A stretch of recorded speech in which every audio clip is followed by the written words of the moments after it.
राष्ट्रवादी महिला काँग्रेसच्या अमरावतीपासून मेळाव्याची सुरुवात झालेली आहे. नगर, जालना, जळगाव या सर्व ठिकाणी मेळावे झाले आणि 31 तारखेला 29 जानेवारीला सातारा इथे मेळावे आयोजित करण्यात आलेले आहे. महिला सशक्तीकरण या उद्दिष्टाने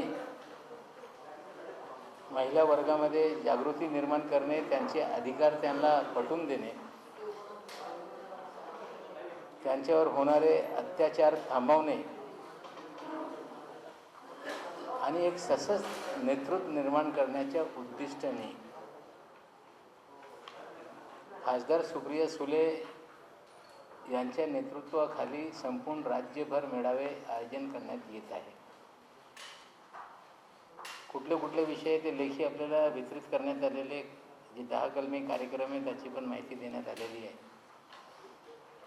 यापूर्वी युती काँग्रेसच्या संघटन या महाराष्ट्रामध्ये निर्माण झाला आणि त्याच पद्धतीने महिला काँग्रेसला पण शक्ती देणे, राजकारणामध्ये स्थानिक स्वराज्य संस्थेमध्ये 50% आरक्षण दिल्यानंतर राष्ट्रवादी काँग्रेस पक्षाचा उद्देश आहे की महिलांना त्यांच्यातले नेतृत्व करणारे जे गुण आहेत ते विकसित झाले पाहिजे आणि त्या उद्दिष्टाने हा सगळे मेळाव्यांचे आयोजन राज्यभर सुरू झालेले आहे. ठिकठिकाणी हजारोच्या संख्येने या मेळाव्यामध्ये महिला सहभागी होत आहेत आणि पक्षाचा जो कार्यक्रम आहे तो राबवण्यासाठी त्यांना प्रशिक्षण देणे आणि सर्वांना संघटनेच्या मार्फत त्यांची अडचण दूर करणे आणि त्यांचे जे अधिकार आहे ते मिळवून देण्यासाठी राष्ट्रवादी काँग्रेस महिला काँग्रेस हे प्रयत्न करत आहे. आपल्याला माहीत आहे की 2014मध्ये लोकसभा आणि विधानसभेची निवडणूक असताना राष्ट्रवादी काँग्रेस पक्षाने विभागीय मेळाव्याची सुरुवात केलेली आहे त्या तयारीसाठी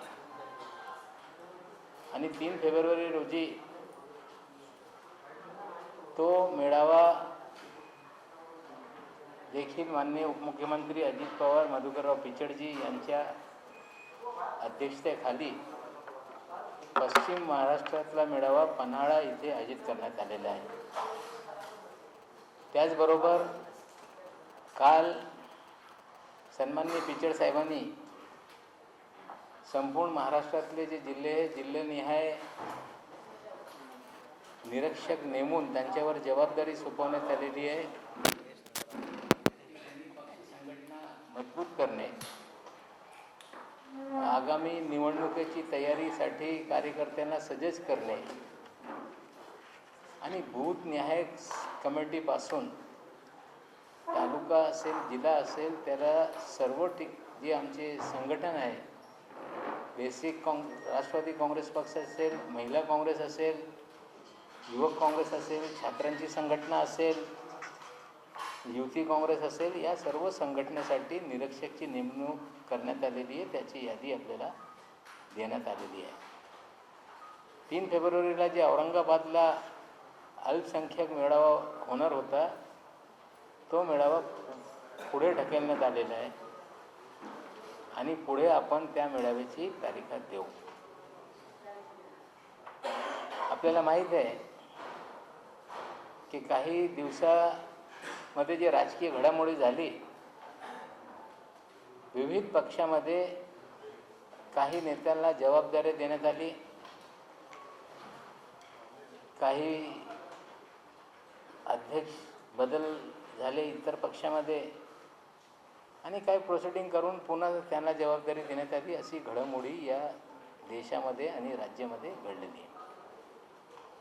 काँग्रेसच्या शिबिरमध्ये चिंतन शिबिरामध्ये देशाचे गृहमंत्र्यांनी जो काय उल्लेख केला त्याच्यामुळे एक भ्रम या देशामध्ये निर्माण झाला आणि आजच्या घडीला भारतीय जनता पार्टीने आज सगळं देशभर आंदोलन पुकारलेलं आहे. राष्ट्रवादी काँग्रेस पक्षाचे स्पष्ट मत आहे की आतंकवादची जी कारवाई असते ते जो आतंकवादी असते तो व्यक्तिगत त्याच्या जबाबदार होऊ शकते किंवा एखादी संघटना त्याची जबाबदार होऊ शकते. पण जे प्रचलित शब्द किंवा भाषा या देशामध्ये लोक वापरत आहे, भगवा आतंकवाद, हिंदू आतंकवाद, जहादी आतंकवाद, इस्लामिक आतंकवाद, या प्रकारे बोलणं उचित नाही. आतंकवाद ही व्यक्तीमुळे होऊ शकते, संघटनेमुळे होऊ शकते, पण धर्म आणि जात याच्यामुळे कुठलीही आतंकवादी गदुदी होत नाही, असा राष्ट्रवादी काँग्रेस पक्षाचा स्पष्ट मत आहे. पण भारतीय जनता पक्षाची मूळ जी संघटना आहे राष्ट्रीय स्वयंसेवक संघ, त्यांच्याशी संलग्न असणारे बरेच लोक आतंकवादी गतिविधीमध्ये सापडलेले, ते अरेस्ट पण झाले, त्यांची तपास पण चालू आहे. आणि भारतीय जनता पक्ष जेव्हा आतंकवादाच्या विरोधामध्ये एखादं आंदोलन पुकारते किंवा भ्रम निर्माण करून संपूर्ण समाजाविषयी हा प्रश्न निर्माण झालेला असत जेव्हा ते प्रश्न निर्माण करताय, तेव्हा ते स्वतः कुठेतरी या विषयाच्या अध्ययन केला त्यांनी पाहिजे. आपल्या शेजारचे जो राष्ट्र आहे पाकिस्तान, तिकडे ट्रेनिंग कॅम्प्स उघडपणे चालत आहे. तालिबानी मूवमेंट त्या देशातून अफगाणिस्तानमध्ये चालवण्यात आली आणि त्या अफगाणिस्तानमध्ये तालिबान संघटना जेव्हा निर्माण झाली त्याला प्रोत्साहन देणारे त्या देशातले नॅशनल असेंब्लीचे विरोधी पक्षनेते मौलाना फजलुर रहमान ते जून 2005 मध्ये या देशामध्ये आले होते. आणि मौलाना फजलुर रहमान यांना त्या काळातले गृहमंत्री LK अडवाणी सोबत त्यांनी बरीच चर्चा केली. काय चर्चा झाली कधी उघडपणे भारतीय जनता पक्षाने या देशाला सांगितलेलं नाही. त्याचबरोबर तालिबान समर्थक मौलाना फजलुर रहमान यांनी संघ परिवाराच्या मुख्यालयामध्ये एक क्लोज डोअर मीटिंग आयोजित केली. त्या बैठकीमध्ये संघ परिवारचे मुखिया, सर्व त्यांचे मुख्य नेते, विश्व हिंदू परिषदचे काही नेते उपस्थित होते. आणि कधी भारतीय जनता पक्षाने किंवा विश्व हिंदू परिषदनी किंवा RSSनी त्या बैठकीमध्ये तालिबान समर्थक मौलाना फजलुर रहमान यांच्यासोबत काय चर्चा झाली त्यांनी कधी उघड केला नाही, त्याच्यावर त्यांनी भाष्य केलेलं नाही. भारतीय जनता पक्ष या देशामध्ये आतंकवाद या विषयाचा उपयोग स्वतःच्या राजकारणासाठी करते. ते विविध धर्मामध्ये तीळ कसा निर्माण होईल त्यांचा नेहमी प्रयत्न असतो आणि त्या पद्धतीने ते राजकारण करत असताना आज त्यांनी देशभर राजनाथ सिंगजी यांच्या आव्हानावर आंदोलन पुकारलेलं आहे. जे राजनाथ सिंग स्वतः ज्यांनी आतंकवादी गतिविधी घडवल्यानंतर ते तुरुंगात आहे, त्यांना भेट देण्यासाठी स्वतः अध्यक्ष महोदय गेले होते आणि तेच या आतंकवादच्या विषय घेऊन आज आंदोलन करताय. आम्हाला वाटते त्यांना हे आंदोलन करण्याचा नैतिक आधार नाही. ते धार्मिक भावना कसे दुखवतील, त्याच्या राजकारण कसं करता येईल, एकच उद्देश ठेवून हा भारतीय जनता पक्षाचं सगळं कार्यक्रम सुरू आहे. त्यांच्याशी संलग्न असणारी संस्था असतील, संघटना असतील, त्यांच्या थेट भारतीय जनता पक्ष सांगत असतील की आमचा संबंध नाही, पण बरेच कार्यकर्ते संघ परिवारातले विविध घटनेमध्ये सामील आहे. काहींना अटक झालेली आहे, काहींची चौकशी सुरू आहे. संघ परिवारला या सर्व जे घटना घडलेली आहे त्याच्यातून पडता येत नाही. नुसता धार्मिक नाव घेऊन की या समाजाचे किंवा या जातीची लोक आतंकवादी हे शिंदे साहेबाचं बोलणं उचित नाही. पण त्यांनी इतर जी माहिती दिलेली आहे ते सत्य परिस्थिती आहे आणि भारतीय जनता पार्टीने ते स्वीकारलं पाहिजे. जर त्यांना आतंकवादशी पुढे लढा द्यायचे असतील तर त्यांनी या पद्धतीने आतंकवादचा राजकारण बंद करून गंभीरपणे हा प्रश्न कसा सुटेल, गुपचूप तालिबान समर्थकांशी भेट बंद केली पाहिजे आणि हा आतंकवाद विषय हा मानवतेला काळिंबा फासणारा विषय आहे. त्या दृष्टीने जर याच्याकडे पाहिला तर या सर्व भारताला, देशाला, जगाला त्याचा फायदा मिळू शकते. पण त्यांची मानसिकता नुसता राजकीय भांडवल करून मतामध्ये याला कसं परिवर्तित करता येईल त्यासाठी ही सगळी त्यांची कारवाई सुरू आहे. जून 2005 साली पाकिस्तानचे लीडर ऑफ अपोजिशन होते, ते अडवाणी साहेबाला भेटले. ठीक आहे, लीडर ऑफ अपोजिशन आले तर एखाद्या गृहमंत्र्याला भेटतं तर त्याच्या बाबतीत काही वाद होऊ शकत नाही. पण संघ परिवारच्या मुख्यालयात जाऊन ते लोकांना भेटत आहे, त्यांच्याशी चर्चा करत आहे. 1 जून 2005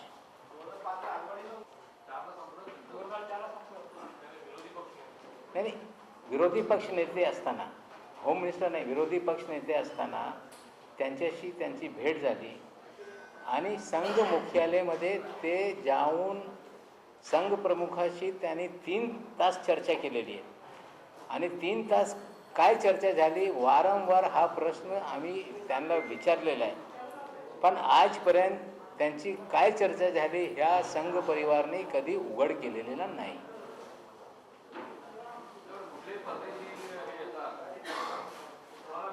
म्हणजे ते 3 तास आम्ही वारंवार हा विषय उपस्थित केलेला आहे. जेव्हा केव्हा जावडेकर एकदा माझ्यासोबत चर्चेमध्ये होते, एखादा एक टीव्हीवर मी बोललो की बाबा काय चर्चा झाली हे तरी उघड करा. पण जेव्हा आम्ही प्रश्न निर्माण करतो की 3 तास तुमची काय चर्चा झालेली आहे ते कधी जाहीर करत नाही आणि का गप आहे याच्या कुठेतरी शोध घेतला पाहिजे. गृहमंत्री या देशातले जेव्हा एक गृहमंत्री काम करतो त्या गृहमंत्र्याला विविध जे एजन्सीज आहेत त्याच्या माध्यमातून इनपुट मिळते आणि एकदा त्याला इनपुट मिळाल्यानंतर तो जबाबदारीने एखादा वाक्य किंवा वक्तव्य करतो.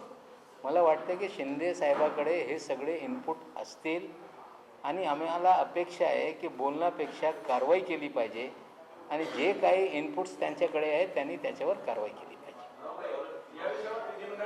याच्यावर विधिमंडळाचा विषय नाही आहे. ते दिल्लीमध्ये त्यांची भेट झाली होती आणि काय दिल्लीच्या RSS मुख्यालयात. अपोजिशन हे आपल्या देशातली सगळी जे विजा देण्याची पॉलिसी आहे, जे प्रोटोकॉल आहे ते लागू होत आहे. ते त्या देशातले लीडर ऑफ अपोजिशन असताना त्यांनी विजा घेतला असेल, लीडर ऑफ अपोजिशन असताना इथे लोकांना भेटले असतील.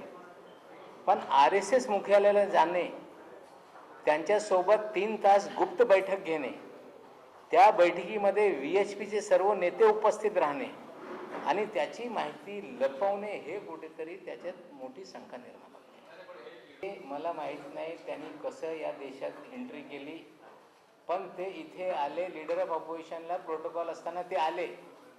अडवाणी साहेब लीडर ऑफ अपोजिशन किंवा एक नेते असताना त्यांची पॉलिटिकल भेट होऊ शकते, पण RSSच्या हेडक्वार्टर इन द दिल्ली तिथे गुप्त बैठक होणे, त्या बैठकीत VHPचे लोक उपस्थित राहणे हे मोठा एक शंका निर्माण करणारा विषय आहे. या देशामध्ये 3दा बंदी घालण्यात आलेली आहे. 1948ला कम्युनलायझेशन करताय, त्यामुळे 48 साली त्यांच्यावर बंदी घालण्यात आली, पुन्हा 75 साली बंदी घालण्यात आली, पुन्हा त्यांनी या देशामध्ये धार्मिक तीड निर्माण केल्यानंतर 93ला बंदी त्यांच्यावर घालण्यात आली. 3दा या देशामध्ये कम्युनलायझेशन ते करत आहे, धर्माधर्मामध्ये वाद निर्माण करत आहे, या विषयावर त्यांच्यावर बंदी घालण्यात आलेली आहे.